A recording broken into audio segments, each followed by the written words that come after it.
Bonjour, vous êtes bien sur votre chaîne MCD TV. Aujourd'hui, on est venu faire un reportage sur la rentrée scolaire 2021-2022 à l'école Jaraaf Ibra Paye, ex-Manguier 1. Suivez-nous dans un instant.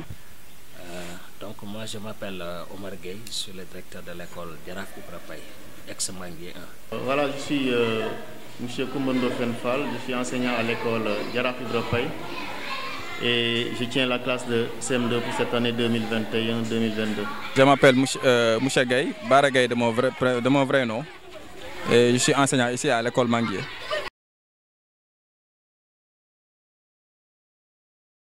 Bon, effectivement, comme vous le venez de le constater, on a débuté l'année scolaire vraiment dans les conditions normales. Quand je dis dans les conditions normales, ça veut dire que toutes les mesures ont été prises pour effectuer une bonne rentrée. Les classes sont désinfectées très tôt. La cour est désherbée par la mairie. Et du coup, on a reçu les élèves le jour de la rentrée. Et jusqu'à présent, quand même, nous déroulons nos enseignements-apprentissages. Nous avons commencé à dérouler nos enseignements-apprentissages avec, dans un contexte toujours de Covid. Parce que cette année, on a reçu des autorités académiques et administratives un protocole sanitaire. Ce protocole sanitaire est relatif à celle qu'ont déroulé les années antérieures, c'est-à-dire en 2020 et en 2019. Alors, ce qui s'y ajoute, c'est que on a quand même renforcé le dispositif parce qu'on a reçu beaucoup de masques. Bien évidemment que, bon, même si vous n'avez pas vu les élèves quand même porter de masques, on les a reçus et on leur a distribué cela. Mais je pense que tout ça aussi est relatif, n'est-ce pas, à l'environnement de l'école. Quand je dis l'environnement de l'école, je fais allusion à la tenue propre des toilettes qui sont très bien faites.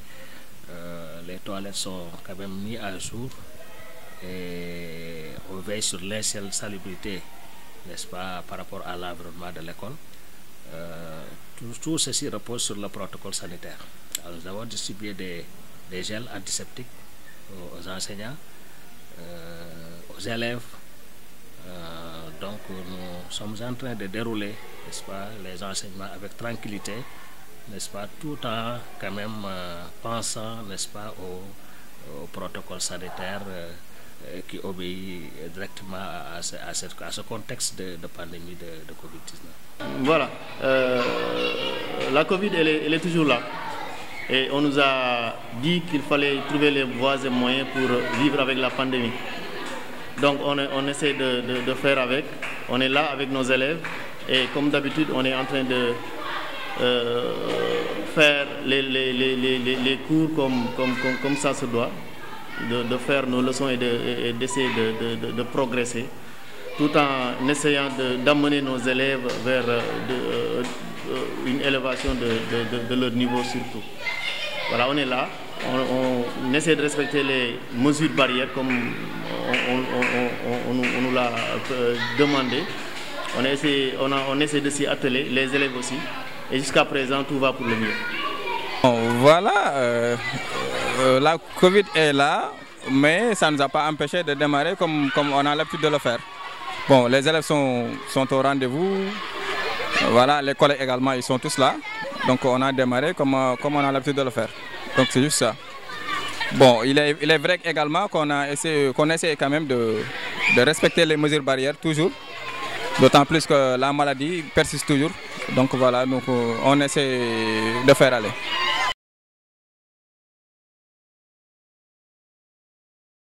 Ah bien sûr, parce que comme ça se fait dans tous les pays, je pense que la pandémie elle est là et jusqu'à présent elle persiste.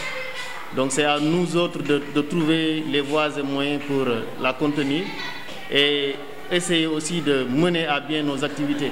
Et pour nous autres enseignants, notre objectif premier c'est d'amener les élèves vers le savoir et jusque-là on est en train de s'y atteler. Et je pense que vu le rythme avec lequel on est en train de progresser, et vu aussi les moyens qui ont été mis à notre disposition, je pense qu'on fera de bons résultats, Inch'Allah, avec la grâce de Dieu, bien sûr. Oui, parce que comme je viens de dire tout à l'heure, la pandémie est là, la maladie persiste toujours, mais ça ne nous empêche pas quand même de dérouler nos activités, nos enseignements et apprentissages, comme ça se faisait d'antan. Alors il est vrai également que voilà, dans la tête des enfants, comme pour nous aussi enseignants quand même, il y a une certaine... une certaine peur, une certaine psychose créée par la maladie, mais ça ne nous empêche pas de dérouler nos activités comme il se doit. Effectivement, comme vous l'avez constaté, nous sommes des professionnels de l'éducation. Et quand la pandémie s'est installée en 2020, quand on a arrêté les cours le 13 mars 2020, alors à un moment donné, le ministre a demandé à ce que les enseignements reprennent au mois de juin, le 25 juin, avec les classes d'examen. Et vous n'êtes pas sans savoir que cette année-là, les résultats ont été beaucoup plus meilleurs, même que les années où on n'avait pas de pandémie. Alors tout ceci relève, n'est-ce pas, des déterminations des enseignants. Alors les enseignants qui sont titulaires de ces classes d'examen étaient conscients que vraiment il fallait quand même redoubler d'efforts pour essayer de booster les résultats, parce que y a une pandémie qui s'installe, et au risque vraiment de ne pas faire beaucoup d'efforts, n'est-ce pas, on va quand même basculer, on risque de basculer, n'est-ce pas, dans de mauvais résultats.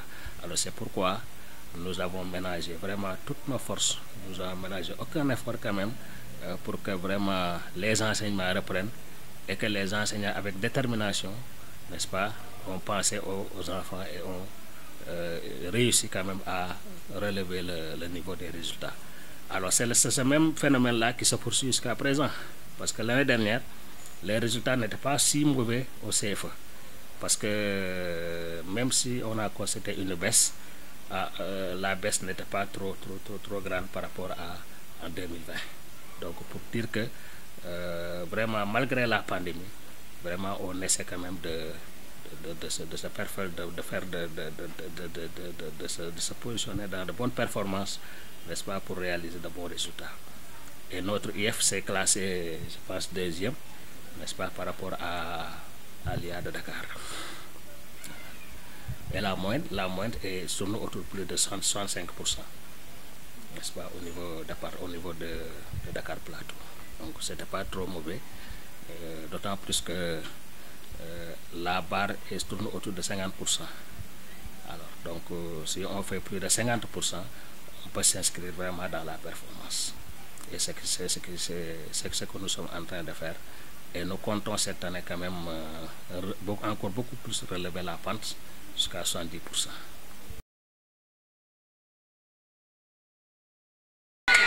Oui, plus ou moins acceptable. Donc on dit que voilà, d'année en année, le niveau des enfants baisse.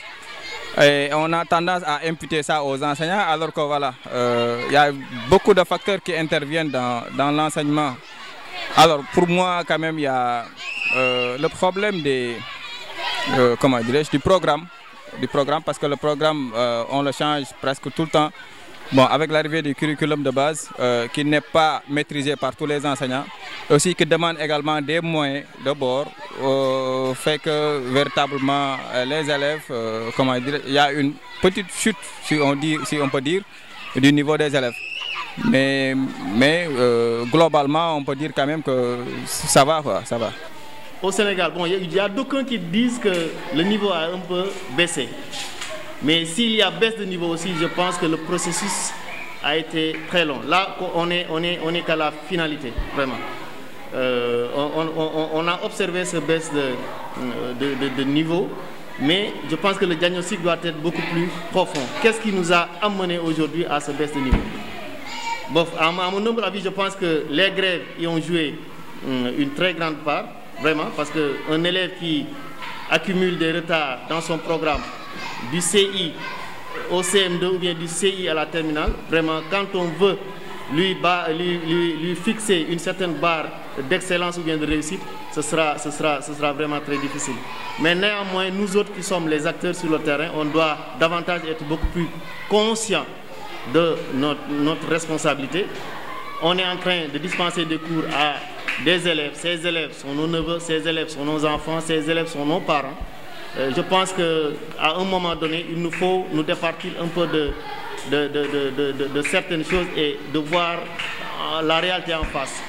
Ces enfants seront les responsables de ce pays dans 5, 10, 15 ans. Il nous faut, nous, leur donner le maximum d'informations et le maximum de connaissances pour que la relève puisse être bien assurée. Voilà, là c'est une question très large, parce que le niveau de l'enseignement dans sa globalité est en baisse. Ça, vraiment, on le confirme, parce que c'est lié à beaucoup de facteurs aussi. Parce que nous sommes à l'école publique. Alors l'école publique, depuis que nous sommes à l'école, vraiment a des manquements. Bon, peut-être que on peut l'imputer peut-être aux autorités, à l'administration, mais aussi on peut l'imputer également aux enseignants. Parce que si je l'impute aux autorités, peut-être les conditions de travail vraiment sont encore un peu précaires, parce que c'est lié à beaucoup de facteurs, compte tenu du matériel didactique, compte tenu des classes, compte tenu vraiment du mobilier de classe, compte tenu des manuels, ça existe. Mais par exemple, ce qu'on peut dire par rapport à ça, peut-être c'est au niveau de la formation des enseignants. Parce que vous n'êtes pas sans savoir que l'État est en train de recruter des enseignants, 5000 enseignants, et qu'il va déployer dans les écoles. Alors que ces enseignants devaient subir d'abord une formation initiale avant d'être ventilés. Mais au risque de lutter contre, par exemple, le manque d'emploi, l'État a obligé de les ventiler dans les écoles sans formation. Donc vous voyez ce que ça crée chez les enfants. Alors que l'enseignement demande vraiment une formation vraiment très sérieuse. Parce qu'on a à donner des connaissances à nos enfants. Et des connaissances, ça s'apprend. Donc ça demande une formation rigoureuse, initiale, n'est-ce pas, qui va aboutir quand même à un diplôme, à un examen de sortie qui confirme que vous êtes apte à enseigner, n'est-ce pas, pour pouvoir quand même espérer quand même au niveau des enfants avoir de bons résultats ou bien avoir un bon niveau. Ça aussi c'est un facteur. D'accord. Donc vraiment, je confirme quand même que le niveau quand même devrait être beaucoup plus boosté en haut comme on le constate à présent. Parce qu'à présent vraiment le niveau laisse à désirer. Mais quand même ce n'est jamais trop tard.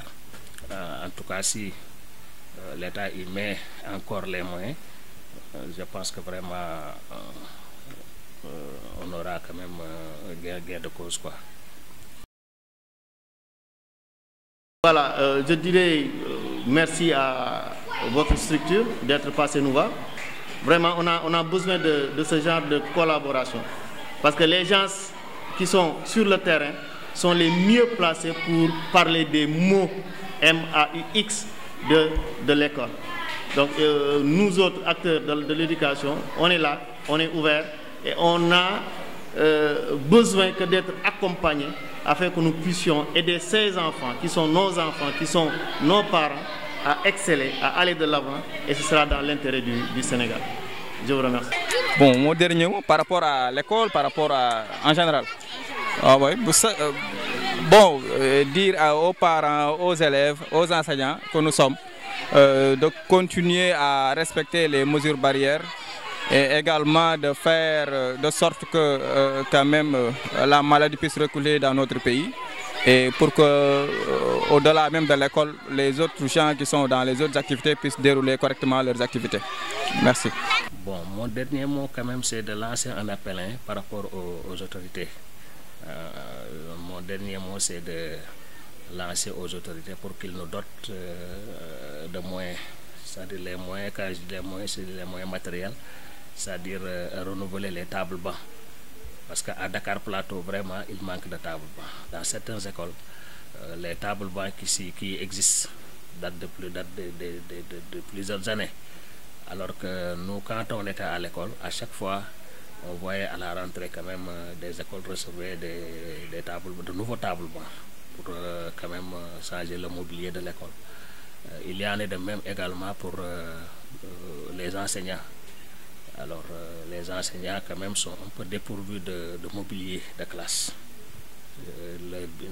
Bon, il y a des classes qui n'en disposent pas d'armoire, il y a des classes qui n'ont pas de bureau, l'enseignant n'a pas de moyens, n'est-ce pas, où mettre ses bagages. Hein. Donc tout ça, vraiment, c'est un blocage. Hein. C'est un blocage. Donc vraiment, nous lançons un appel quoi, par rapport aux autorités pour qu'ils nous aident, n'est-ce pas, par rapport à ce dispositif-là. Bon, également, peut-être la formation, hein, que les enseignants soient beaucoup plus formés. Réaliser des temps de stage quand même, des temps de formation, n'est-ce pas, pour ceux qui viennent intégrer le corps, quand même leur former suffisamment. Parce que on ne peut pas avoir de résultats que si les ressources humaines sont bien formées. Donc ça, c'est un second appel. Donc que nous lançons, n'est-ce pas, à l'endroit des autorités. Et bien voilà, donc en résumé, c'est une somme d'efforts quand même qu'il faut quand même mettre en synergie, n'est-ce pas, pour que quand même l'école puisse retrouver son image d'antan. Voilà, merci. C'était votre reportage sur la rentrée scolaire 2021-2022 à l'école Jaraaf Ibra Paye, ex-Manguier 1. Merci de nous suivre. À la prochaine.